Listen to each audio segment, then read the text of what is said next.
Assalamualaikum warahmatullahi wabarakatuh.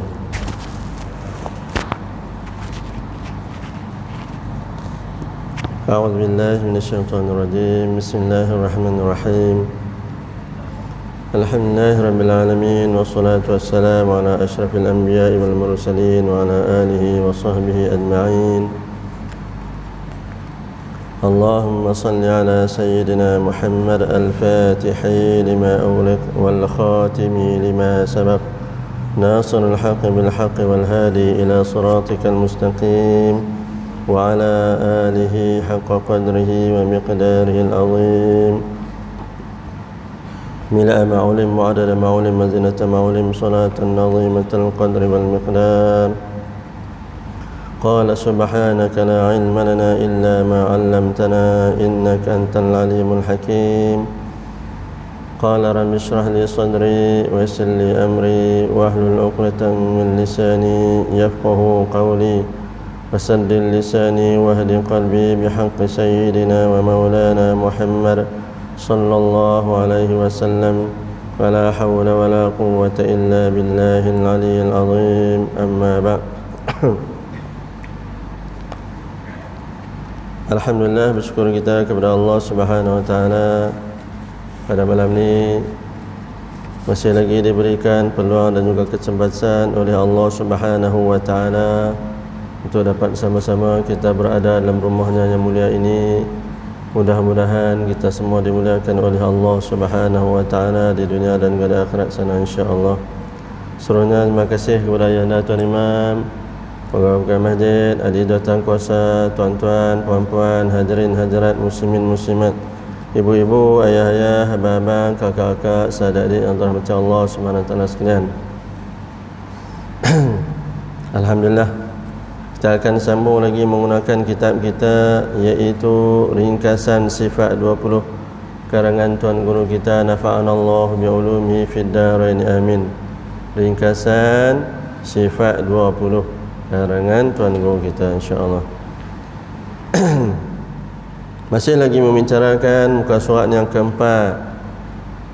Pada minggu yang lalu kita telah menceritakan mengenai nama-nama ilmu yang kita belajar hari ini, sama ada ilmu tauhid pun dia, ilmu usuluddin pun dia, ilmu kalam pun dia.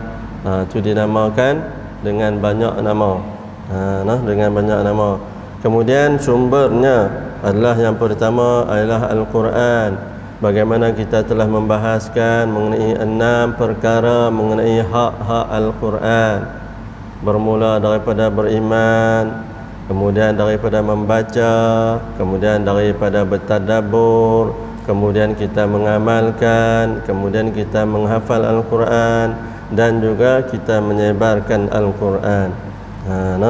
Al-Quran ialah kalamullah, iaitu kata-kata Allah Subhanahu wa taala yang diturunkan melalui malaikat Jibril alaihi salam kepada baginda Rasulullah sallallahu alaihi wasallam secara beransur-ansur, munajjaman, iaitu secara beransur-ansur, di mana dia itu dikira mukjizat. Al-Quran ini ialah mukjizat dan juga diberi pahala bagi sesiapa yang membacanya, bagi sesiapa yang melihatnya, bagi sesiapa yang mendengarnya, bagi sesiapa yang memegangnya, bagi siapa yang menghafalnya. Al-Quran ni sampai begitu sekali hebat. Kalau kita pegang telefon belum tentu lagi pahala kita dapat. Tetapi kita pegang Quran dah dapat pahala. Buka tengok dapat pahala. Kita baca kita dapat pahala. Kita hafal kita dapat pahala. Allahu Akbar. Begitulah keistimewaan Al-Quran yang tidak diberikan kepada umat-umat terdahulu melainkan kita semua, umat baginda Rasulullah sallallahu alaihi wasallam. Jadi selayaknya, sewajibnya, sekehendaknya kita ingat sentiasa baginda Rasulullah sallallahu alaihi wasallam.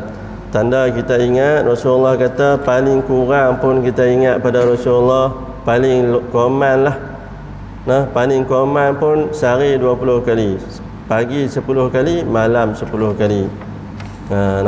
sabahan wa masaan, 10 kali pada waktu pagi, 10 kali pada waktu petang. Jadi kalau terlupa, ganti dengan sebelum tidur 20 kali. Tengok-tengok terlupa juga, tak peraya. Habis cerita. Nak kata macam mana lagi, dah lupa. Saya pun macam tu juga. Kadang-kadang ada main terlupa. Allah Akbar. Sampai tidur jaga-jaga esok rasa menyesal sangat. Pasal apa? Benda hak asas pun kita boleh lupa. Asas kewujudan kita ni ialah baginda Rasulullah sallallahu alaihi wasallam. Apatah lagi kita mohon syafaat daripada baginda Rasulullah sallam. Kalau yang tu pun kita lupa, Allah macam tak ingat mak ayah. Lupa mak ayah. Sama ada hidup atau mati. Kalau hidup pun tak ingat, mati telah lagi. Allahu Akbar. Jadi itulah ibaratnya. Jadi sentiasalah kita mengingati baginda Rasulullah sallallahu alaihi wasallam, insya-Allah. Sumber yang kedua ialah hadis ataupun as-sunnah. Hadis ataupun as-sunnah. Walaupun maknanya macam-macam tafsiran di kalangan para alim ulama takrifannya, tetapi ada yang dikatakan as-sunnah ataupun hadis huwa ma udhifa ila nabi sallallahu alaihi wasallam min fi'lin aw min qawlin aw fi'lin aw taqririn aw sifati khulqiyatin aw khuluqiyatin. Iaitu sesuatu yang disandarkan kepada baginda Rasulullah SAW min qaulin, sama ada daripada kata-kata baginda Rasulullah SAW. Rasulullah kata macam ni. Sebagai contoh, adabani rabbi fa ahsana ta'dibi, itu sebagai contoh. Walaupun ada mengatakan itu hadis yang dhaif, ada yang mengatakan bahawa itu bukan kata-kata daripada baginda Rasulullah SAW. Jadi hadis yang sahih tak apa. Kalau mereka kata kita guna hujah yang kurang kuat, kita guna hujah yang kuat. Sallu kama ra'aitumuni usalli. Rasulullah kata kepada para sahabat, sembahyanglah kamu semua seperti mana kamu melihat aku sembahyang. Itu dari segi kata-kata hadis Rasulullah SAW. Kemudian dari segi perbuatan. Jadi Rasulullah kata, para sahabat pun tengok. Cerita daripada Sayyidina Uthman radhiyallahu anhu menceritakan bahawa aku melihat Rasulullah sallallahu alaihi wasallam mengambil wuduk begini, bermula daripada basuh tangan sampai ke pergelangan. Kemudian Rasulullah kumak, kemudian Rasulullah istinsyak, kemudian Rasulullah basuh muka, kemudian basuh tangan, kemudian sapu kepala 3 kali, kemudian basuh kaki. Sayyidina Uthman meriwayatkan daripada hadis tersebut, aku lihat Rasulullah.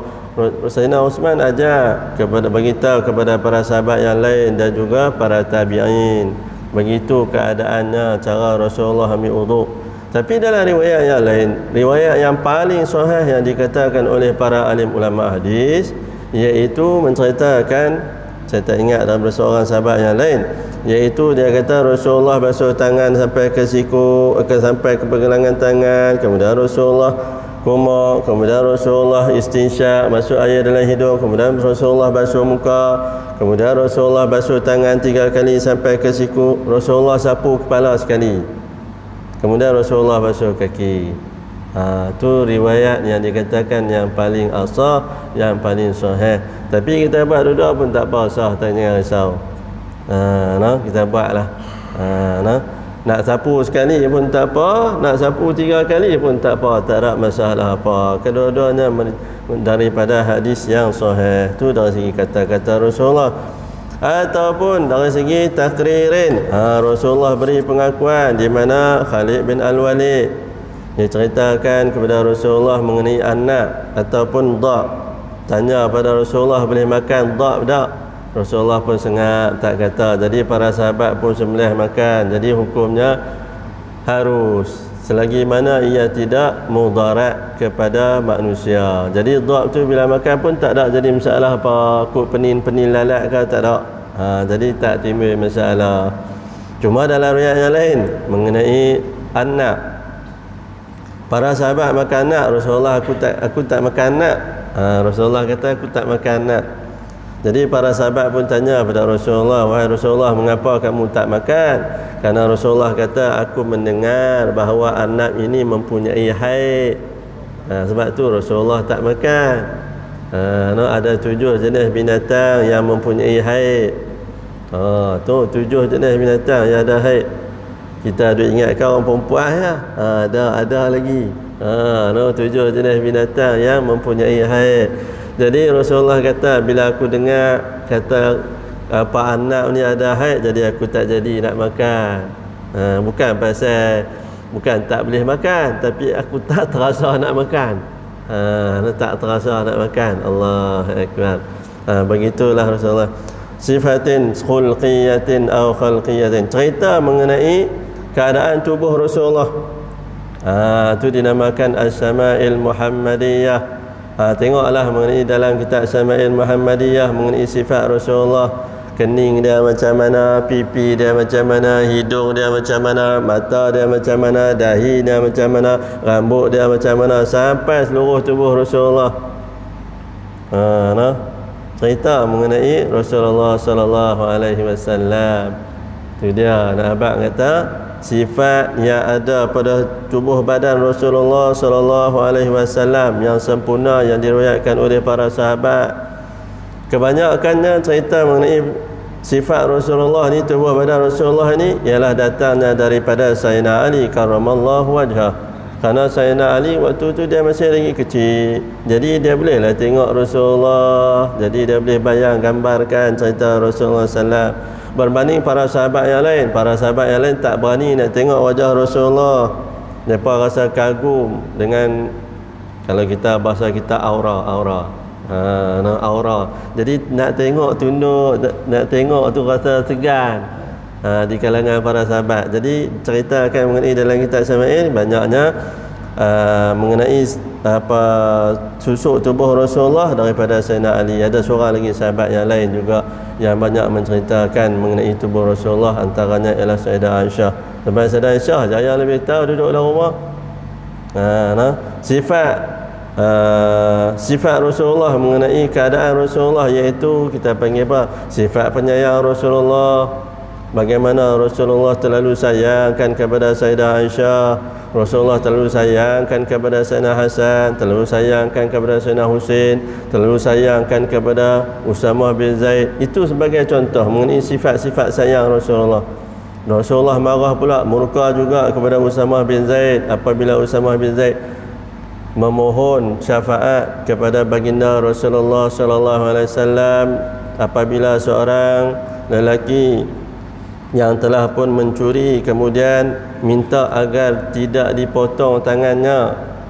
Usamah bin Zaid pergi jumpa Rasulullah. Rasulullah katakan, lau kanat Fatimatu, kalau sarqat Fatimatu binti Muhammadin, kalaulah Fatimah binti Muhammad mencuri sekalipun, nescaya la qata'tu yadaha, nescaya aku akan kerat tangan dia. Walaupun anak aku, bila didapati bersalah, tetap aku kerat tangan dia. Jadi saya Usamah bin Zaid kata, demi Allah aku rasa malu kalau boleh aku tak memeluk lagi agama Islam pada waktu tersebut.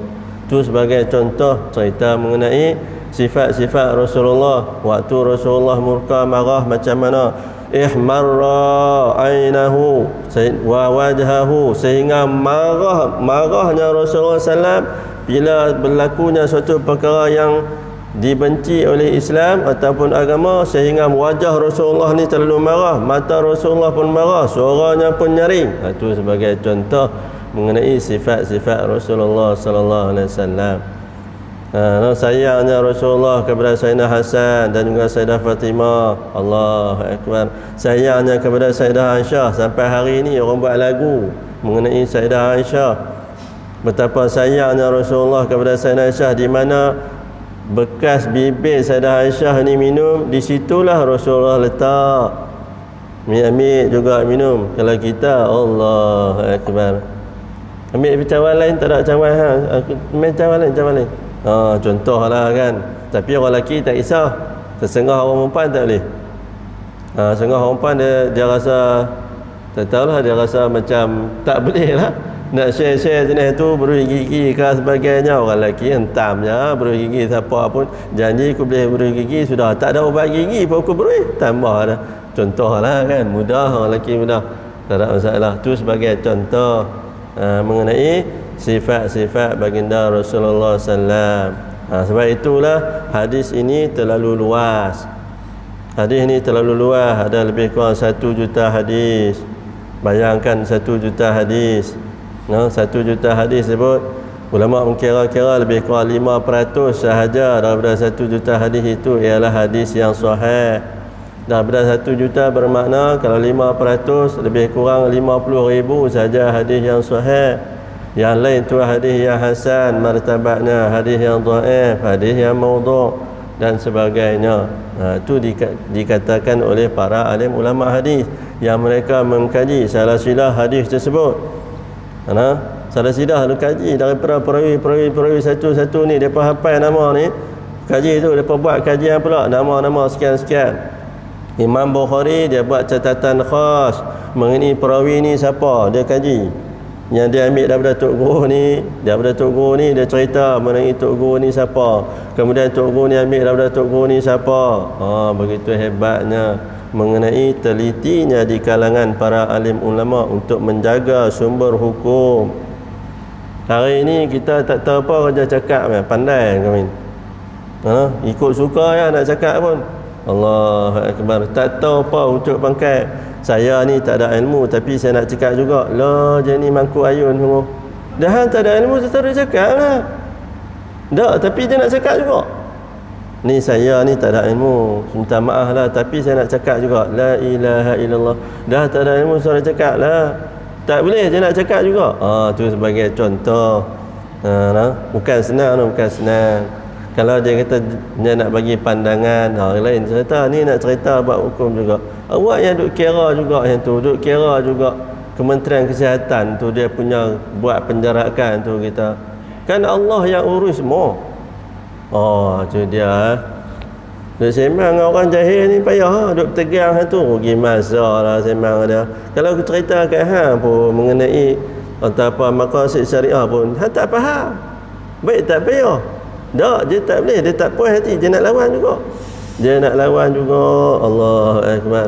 Kita kata kalau dah tak boleh, ikutlah pandangan para alim ulama, pemimpin yang buat.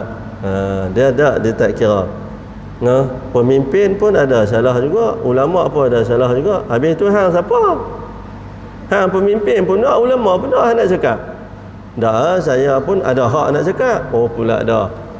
Dia duk kira ada hak je nak cakap. Ulama ada bincang, ulama ada kaji berdasarkan pandangan di kalangan orang yang ahlinya.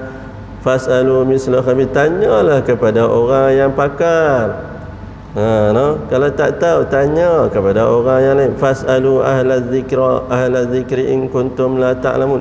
Tanyalah kepada orang yang reti jika kamu tak tahu. Dalam bab kesihatan kita kena percaya kepada doktor. Kita yakin pada Allah, tetapi kena percaya cakap doktor juga. Kalau tak percaya cakap doktor langsung, baik tak boleh pergi berubat. Waktu sakit duk pergi cari doktor. Waktu sakit duk pergi cari doktor. Waktu sihat kata macam-macam kat doktor. Sebagai contoh, apalah doktor buat macam ni. Tapi waktu sakit duk pergi cari doktor. Pergi ketuk tu klinik. Kata tutup dah pukul 12 dia tutup. Pergi cari rumah doktor. Tak mana doktor duduk tak mana? Rumah dia tak mana? Tahu tak? Rumah dia tak mana? Pergi cari rumah doktor. Doktor kata esok buka. Tak, saya sakit ni. Kalau tak sakit takkan aku nak main jumpa hang. Bodoh punya doktor. Dia pergi jumpa doktor, dia maki pula doktor tu. Allahu Akbar. Tu contoh saya katakan yang pernah berlaku dalam masyarakat. Mungkin dia sakit sungguh, jadi kita tak marah kat dia, memang dia sakit sungguh. Yang doktor pula tanya mai buat apa? Lah bengong sungguh dia marah kat doktor pula. Bengong sungguh doktor ni. Hang mai tanya pula mai buat apa? Kalau aku sakit, kalau aku sihat takkan aku nak mai jumpa hang. Doktor tanya pula. Lah dia pergi marah kat doktor. Tu contohlah. Allah, macam-macam lah cerita masyarakat kita ni, macam pergi bank lah. Macam pergi bank lah, tanya dulu ada duit nak bayar tak. Kalau aku ada duit, baik aku tak payah mai. Pasal aku tak ada duit lah. Tak boleh. Lepas kata tak ada duit, tak boleh. Lah, kalau aku dah duit, aku tak jamal lah, bank. Tu dia. Macam-macam lah jalan cerita dalam masyarakat kita ni. Tu contoh kita ceritakan mengenai manusia.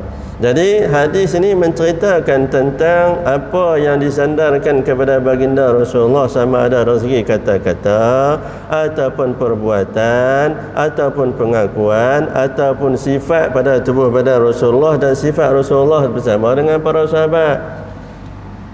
Rasulullah tidak akan berjalan Rasulullah tidak akan menunggu sehingga orang bagi salam kepada dia, melainkan dia bagi salam terlebih dahulu.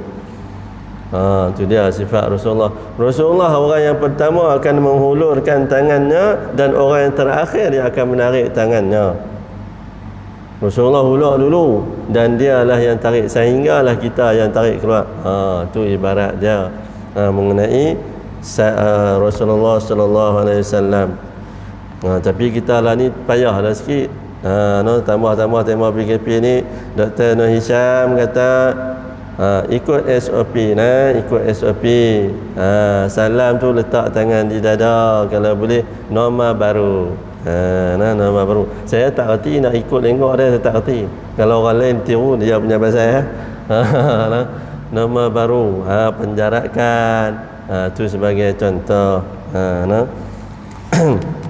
Jadi kalau kita salam tanpa berjabat tangan, orang bertikai pula tak dapat pahala lah salam. Kita ni dah ikut perintah pun dapat pahala. Dah kerajaan kata jaga norma baru tu. Kalau kita salam di antara menggunakan mulut sekalipun, tangan tidak berjagat salam sekalipun, kita patuh kepada perintah pemerintah ataupun kerajaan, dapat juga pahala. Tak ada masalah pun. Pasal apa? Sebab kita taat dan juga patuh kepada pemerintah. Sebagai contoh, bawa sejadah, kemudian bawa emas ni atau sebagainya, semua itu adalah kita niat kerana Allah Ta'ala yang telah meletakkan pemimpin, yang diletakkan orang yang ahli pakarnya, yang mereka buat kesimpulan macam tu, macam ni, kita ikut, dapat pahala, tak timbul masalah pun. Tu sebagai contoh. Saya pun Ustaz kadang-kadang pakai, kadang-kadang tak. Kadang-kadang ada macam tu lah kan. Baik. Hadis. Berdasarkan hadis, Quran sumber yang kedua mengenai ilmu kalam ataupun ilmu tauhid. Ilmu kalam dan juga ataupun ilmu tauhid ataupun ilmu usuluddin, rujuk dalam hadis-hadis baginda Rasulullah SAW. Bagaimana suatu ketika Rasulullah berjalan bersama dengan para sahabat, berjumpa dengan seorang wanita. Maka Rasulullah tanyakan kepadanya, di mana Allah? Aina Allah? Maka dia tunjuk di atas. Ada yang diceritakan lain dalam riwayat yang lain, kalau tak silap saya, jumpa dengan seorang lelaki, orang tua yang kampung, tanya di mana Allah, maka dia pun tunjuk di atas. Jadi Rasulullah faham bahawa dia nak cerita bahawa Allah itu ada. Tempat dia tu tak tentu. Maknanya bagi Allah ni tak ada bertempat. Kalau bertempat sama dengan makhluk. Cuma dia tunjuk tu nak menunjukkan ketinggian Allah Ta'ala, kemuliaan Allah Ta'ala. Takkan nak tunjuk duduk bawah tapak kaki aku ni, kan? Jadi seolah-olah menghina ataupun merendahkan. Jadi dia tunjuk di atas tu bukan bermakna Allah Ta'ala duduk di atas. Nak tunjukkan bahawa Allah Ta'ala itu ada, nak tunjukkan bahawa Allah Ta'ala itu tinggi, Allah Ta'ala itu mulia. Itu maksud dia. Jadi Rasulullah faham bahawa itu yang kita perlu faham dalam konteks kita hari ini. Pasal apa? Sebab Allah tu tak bertempat. Kalau hari ini kita duduk macam ni, kita kata Allah di atas langit, tapi sedangkan bumi dia berpusing dan juga berputar. Hari ini kita nampak gelap, esok kita nampak terang. Maknanya kita sentiasa berpusing. Berpusingnya kita ni di atas paksi sendiri. Berpusing pula dua kali pusing. Pusing di atas paksi dan pusing mengelilingi matahari tersebut. Sebab itulah waktu tak sama. Waktu tak sama. Jadi wallahu alam, keputusan mesyuarat kerajaan negeri pada minggu lepas dengan pihak JAKIM sama ada diubah waktu terakhir sembahyang nanti, sama ada mereka setuju menggunakan Tanjung Cincin ataupun di Pulau Batu Perak, Pulau Perak. Kalau guna Pulau Perak, kita isyak 8.57 boleh jadi 9.2 minit kot lewat lagi. Pulau Batu Perak lagi jauh. Pulau Perak tu 60 batu. Tak nak boleh sampai di Pulau Perak. 60 batu di Pulau Perak tu. Itu yang titik barat yang terakhir dalam peta Malaysia. Jadi dia akan jadi lagi lewat. Dia akan lagi lewat. Kita akan jadi macam tu. Tak tahulah, saya tak tahulah keputusan JAKIM nak ubah ke tak, wallahu alam. Tapi mesyuarat minggu lepas di Jabatan Mufti. Wallahu alam. Mengenai keputusan tu kita tak tahu. Lah ni Tanjung Cincin tersebut nak diubah pergi sana. Jadi kalau tambah 3 minit, jadi kalau lah ni 9.57 mungkin kalau 3 minit jadi 8.57 boleh jadi pukul 9. Lagi lewat waktu kita, wallahu alam. Ditambah seluruh Malaysia, bukan zakat kita dalam kami, seluruh Malaysia akan jadi lewat habis. Tambah belakang. Tu antaranya, wallahu alam. Kita tunggulah keputusan daripada JAKIM. JAKIM hantar panglima dia turun mai. Tok-tok guru yang pakar-pakar belakang ni mai rujuk di Kedah ni. Mai rujuk di Jabatan Mufti. Jabatan Mufti kata kami pun tak tahu Pulau Perak. Dulu. Bila kes helikopter terhempas tu 2017 kot kalau tak salah kan, 2017 kalau tak salah helikopter terhempas tu. Tak jumpa. Allah akbar. Pita mana depa sembunyi, wallahu alam. Tak jumpa. Allahu akbar. Kalau apa pun yang berlaku, kita doakan mereka dirahmati oleh Allah Subhanahu Wa Taala. Itu ya. Jatuh helikopter depa tak boleh mendarat, mungkin angin kuat terjatuh ke tebing tersebut. Kami pun tak tahulah, kalau teringin nak pergi tengoklah Pulau Perak tu. Tapi kena pergi, kalau bot FMM dengan bot biasa ni pasal melambung. Kalau pergi dengan tu kena tambah angin kuat ni, macam orang duduk candak sotong dengan naik bot tu melambung. Kena pergi dengan kapal perang baru boleh. Pergi dengan kapal perang tak apa, tapi tak tahulah. Minta nanti nak sembang dengan Datuk Mufti, minta tanya tengok kok boleh pergi dengan kapal perang pakat pergi tengok ke. Kita pun terangin lah juga nak pergi tengok kan Pulau Perak tu kan. Allah, 60 km kalau daripada ni lebih kurang 100 km, 60 batu nautika, lebih kurang 100 batu. Kalau naik bot biasa ni 3 jam, daripada Langkawi ni 3 jam terang nak sampai sana. 3 jam lagi jauh daripada panggil apa tu, Pulau Kedah. Jadi kena pergi dengan kapal perang. Kadi lekir ke, kadi lekiu ke, tak apa. Sebab mereka tu laju, mereka boleh pergi 60 knot. Yang tu mereka pergi boleh laju 2 jam, tak apa. Bot besar. Cerita dia macam tu. Tapi wallahualam lah, duk terangin jugalah nak pergi tu. Naik helikopter pun 1 jam terang nak sampai. Helikopter 1 jam terang nak sampai tu. Allah akbar. Punyalah jauhnya sampai sana. Tapi mungkinlah jam tu pergi balik kan, wallahualam lah macam tu. Okay nah, baik. Jadi hadis ini mengukuhkan sumber mengenai membicarakan tentang ilmu tauhid ataupun ilmu usuluddin kita. Dan yang ketiga, dalil-dalil akal yang benar. Sumber kita yang ketiga ialah akal manusia. Akal yang betul. Sebab tu ulama cerita akal yang betul. Kalau dia tak sebut akal saja, kalau akal ni luas, hak tak betul pun berlambak. Hak tak betul pun berlambak. Allahu akbar. Kalau hak tak betul ni, sebab tu dia kira hukum yang akal manusia ni mestilah dia ada panduan, dia ada, kita panggil apa, prinsip dia. Dia bukan boleh pakai ikut suka guna akal. Macam cerita Robin Hood, dia guna akal, betul lah, bagus lah. Dia curi orang kaya bagi kat orang miskin. Kita logik akal kita, betul lah. Macam mak komando dulu ni, mak komando pun sama juga. dia curi rompak bank ni sebagainya, bantu orang miskin. Bantu orang miskin sebagai contoh. Kita tengok zakat bagus dia bagus pasal apa? Dia pergi terompak daripada orang kaya bagi kepada orang miskin. Tapi itu matlamat menghalalkan cara untuk bantu orang, tapi cara tak betul. Cara tak betul. Jadi akal fikiran yang rosak tu tak boleh diterima.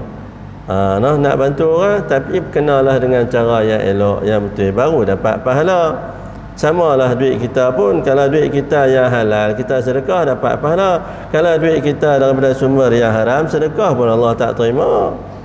Bahkan Allah lempak balik ya. Sedekah yang kita lakukan daripada sumber yang haram, Allah tak terima, bahkan Allah lempak balik ke muka ya. Rezeki yang haram ni nak ambil tak ada, minta maaf. Tapi ada setengah orang dia buat baik menggunakan daripada sumber yang haram, kemudian dia rasa bangga pula. Bagi contoh, dia rasa bangga bila boleh bagi tolong orang sedangkan daripada sumber yang haram. Itu antaranya. Jadi kalau nak bangga pun daripada sumber yang halal. Jadi akal manusia ini perlu dibimbing dan juga dididik dan juga diatur. Tidak lain dan tidak bukan melainkan wahyu daripada Allah Ta'ala. Mesti datangnya wahyu, sebab akal manusia ni tak mampu untuk berfikir dengan sebaik mungkin, melainkan dengan wahyu. Tak mungkin. Tak mungkin akal manusia ni. Kalau lah Rasul tak ada dan sebagainya, siapa boleh habaq kata lepas mati boleh bangkit semula? Siapa boleh habaq? Kalau lah Rasul tak cerita bahawa adanya hari kebangkitan, adanya hari perhitungan, adanya hari pembalasan, tak ada siapa boleh tahu. Tak ada siapa boleh tahu. Tak ada siapa boleh tahu, mustahil. Sebab itulah maka Allah datangkan wahyu cerita kepada kita semua mengenai manusia ini di atas muka bumi ini adalah ujian daripada Allah Subhanahu wa taala. Bukan saja-saja. Allah tak ciptakan manusia dan juga seluruh makhluknya ini abasa, sia-sia tak. Allah ciptakan ada tugas-tugas masing-masing. Tugas pokok Allah ciptakan tumbuh-tumbuhan. Dia ada. Bagi contoh kita katakan kita duduk di rumah, tinggal rumah. Tinggal rumah. Allahu Akbar. Rumah taman ke rumah kampung, lalang rumput naik punya lah, tak tahu nak habaq. Siapa pergi tanam? Kita suruh rumput tumbuh kan? Tak ada pasal. Yang hang duk aja tumbuh dalam kawasan aku pasal apa? Tak ada. Allah yang tumbuh sendiri. Sebab apa? Allah datangkan mesti bersebab. Bukan mesti bersebab, maksudnya Allah ciptakan makhluk seluruh manusia ni fikir bahawa di sana ada penciptanya sendiri. Sebab itulah kita tengok sesuatu, kita tahu bahawa semua ni adalah dengan ciptaan Allah Subhanahu wa taala. Barulah kita nampak kehebatan, keagungan Allah Subhanahu wa taala. Tapi kalau kita tengok dengan mata kepala kita manusia yang biasa ni, tanpa memikirkan ciptaan Allah Ta'ala, macam biasa, saya tak ada apa. Kita naik motor ke, naik kereta ke, pakai baju pun seolah macam tak ada apa, biasa. Kalau kita niat pakai baju ni kerana nak tutup aurat, dapatlah pahala kita baca bismillah, nak tutup aurat dan sebagainya. Sebab itulah amalan kita ni adalah yang paling sempurna umat baginda Rasulullah SAW. Daripada bangun tidur sampai kita nak tidur balik, semuanya sempurna, komplit. Tak ada satu pun yang tertinggal yang tak diceritakan oleh para sahabat mengenai amalan dan juga perbuatan Rasulullah sallallahu alaihi wasallam. Tak ada. Tak ada. Kalau kita duk fikir bayang biasa, biasa tak ada apa pun, takkan boleh. Bezanya manusia ini akan mesti ada berpandukan wahyu daripada Allah Subhanahu Wa Taala. Sebab apa? Sebab dia yang cipta, maka dialah yang akan ceritakan tujuan penciptaan kita semua.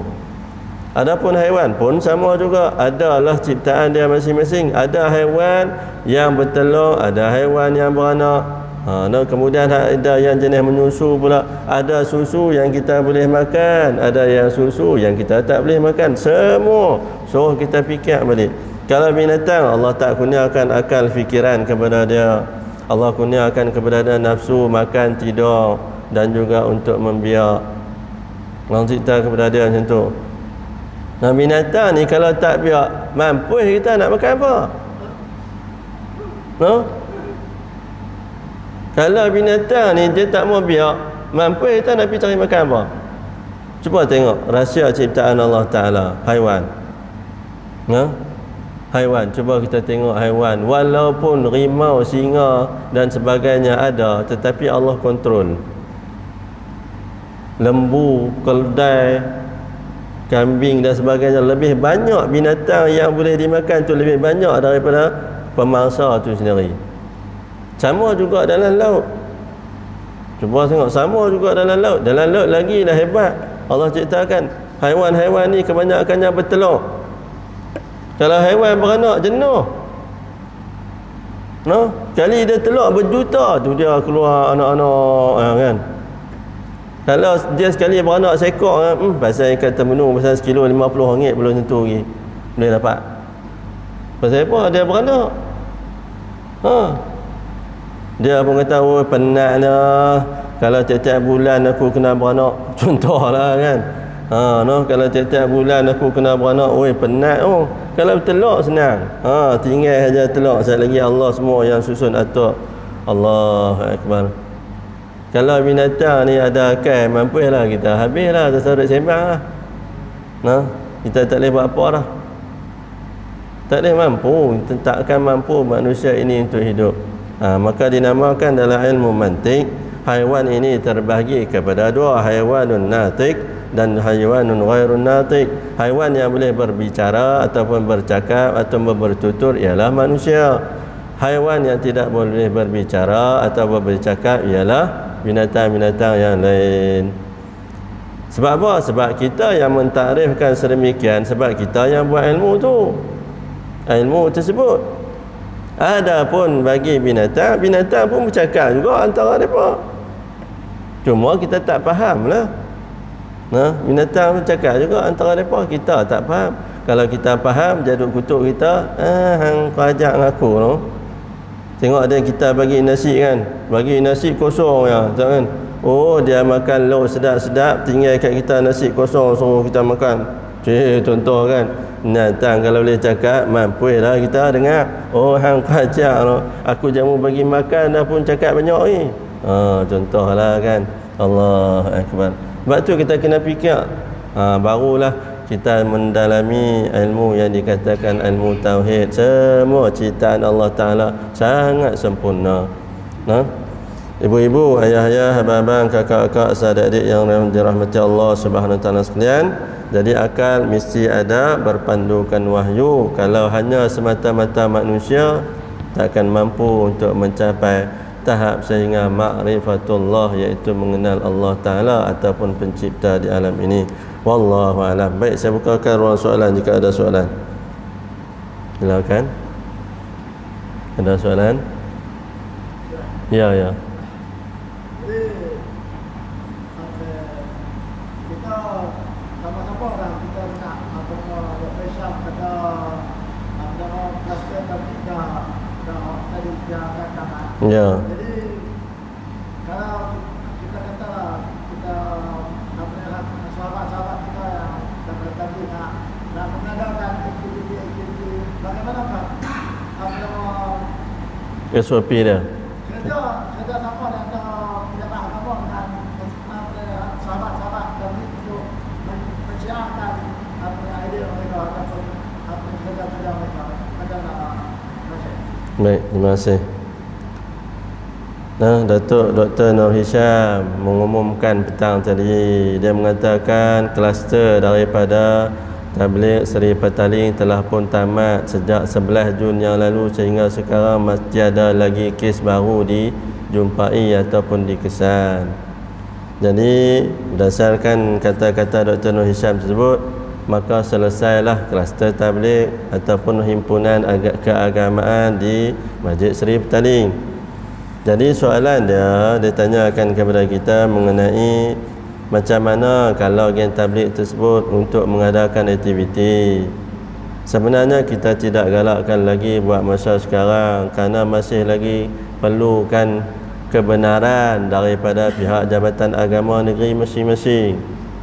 Pihak Jabatan Agama yang mempunyai kuasa, termasuklah sembelihan di masjid ke, di surau atau sebagainya yang diberikan kebenaran. Kalau di rumah sekalipun kena dapat kebenaran bukan senang-senang kita nak pergi buat. Saat lagi tak ada surat kebenaran, tengok kambing pun kambing apa ke, lembu pun dia kena ada macam-macam syarat-syarat SOP dia. Itu buat sini ya taklimat minggu lepas hari Khamis.